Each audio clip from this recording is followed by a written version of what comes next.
Hi everybody, সবাই কেমন আছো? আমার মতো যারা টুকটাক ইংরেজি পারো তাদের একটা কমন সমস্যা হচ্ছে আমরা প্রপারলি টাইম বলতে পারি না। If anybody ask me or you what time is it, ধরেন তখন 12টা 5 মিনিট হয়েছে, আমরা কিন্তু এটা বলতে পারি না অনেকেই, আমার মতো যারা আছেন আর কি মিডিয়াম লেভেলের। সো আমরা যদি যতটুকু পারি তা হচ্ছে ধরেন 12টা বা 1টা বা 2টা, এরকম ফুল ঘন্টা হলে তখন আমরা এটা বলতে পারি।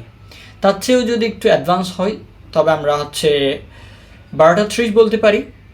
আরেকটু যদি অ্যাডভান্স হয় তাহলে আমরা হচ্ছে 12টা 15টা বলতে পারি, 12টা 15 অথবা 12টা 45 এটা বলতে পারি।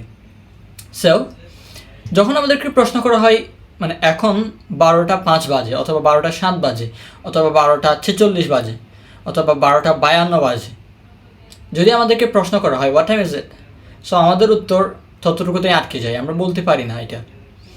সো আজকে আমরা জানবো কীভাবে এই প্রশ্নের আনসার দিতে হয়।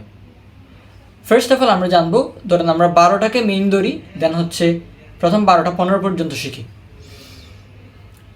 যদি 12টা বাজে তো আপনার বলতে হবে ইটস 12 o'clock।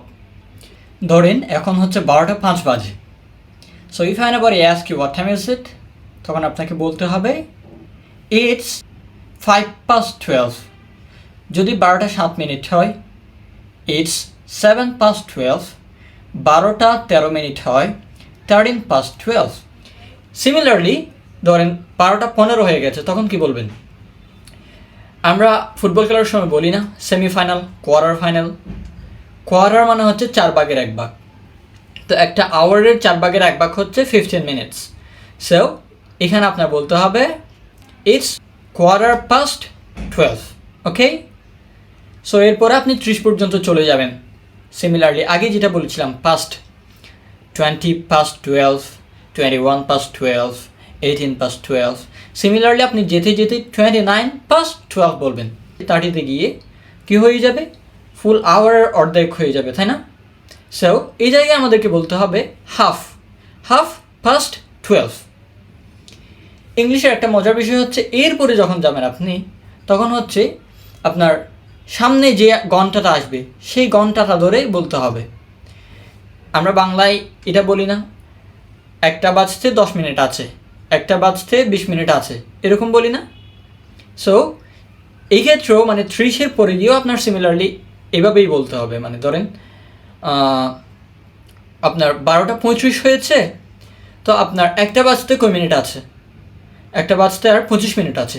সো এই জায়গায় আপনার if anybody ask you what time is it, আপনি বলবেন যে ইটস 25 to 1, 25 to 1। ওকে, এরপরে ধরেন আপনি গিয়ে 12টা 43-এ গেলেন, 43-এ গেলে আর কত মিনিট থাকে? ওইদিকে হচ্ছে আপনার 7 মিনিট 17 মিনিট থাকে।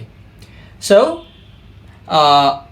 আপনি এভাবে বলবেন ইট ইজ 17 to 1, 17 to 1, অর্থাৎ 1টা বাজতে আরও 17 মিনিট বাকি আছে। ধরুন আপনি 45-এ গেলেন, 12টা 45 মিনিট, সো তখন আপনি বলবেন কোয়ার্টার টু 1। ওকে, সিমিলারলি আপনি এইভাবে যেতে যেতে যেতে 2 দিয়ে যেতে যেতে আবার কোথায় চলে যাবেন? 1টায় চলে যাবেন। 1টায় গেলে যদি আপনাকে কেউ কোয়েশ্চেন করে হোয়াট টাইম ইজ ইট, আপনার রিপ্লাই হবে ইট ইজ 1 o'clock। দেন আপনি আবার 1 থেকে 2 পাস্ট দিয়ে শুরু করবেন, কোয়ার্টারে যাবেন, পাস্ট দিয়ে চলবেন, আবার হাফে আসবেন, আবার 2 দিয়ে চলবেন, কোয়ার্টারে যাবেন, 2 দিয়ে চলবেন, আবার সেই 2 o'clock, 3 o'clock, এভাবেই চলতে থাকবে। আরেকটা জেনারেল মেথড আছে, সেটা হচ্ছে মানে আপনি ঘন্টা এরপরে মিনিট বলবেন। এটা হচ্ছে আরেকটা পদ্ধতি, ঘন্টা এরপরে মিনিট বলবেন। ধরেন 12টা 5 মিনিট হয়েছে, তো আপনি বলবেন ইটস 12:05, 12:05। 12টা 43 মিনিট হয়েছে, ইটস 12:43। এভাবে আপনি বলতে পারেন। ওকে, দেখা হবে নেক্সট কোনো ভিডিওতে, ততক্ষণ পর্যন্ত ভালো থেকো, বাই বাই।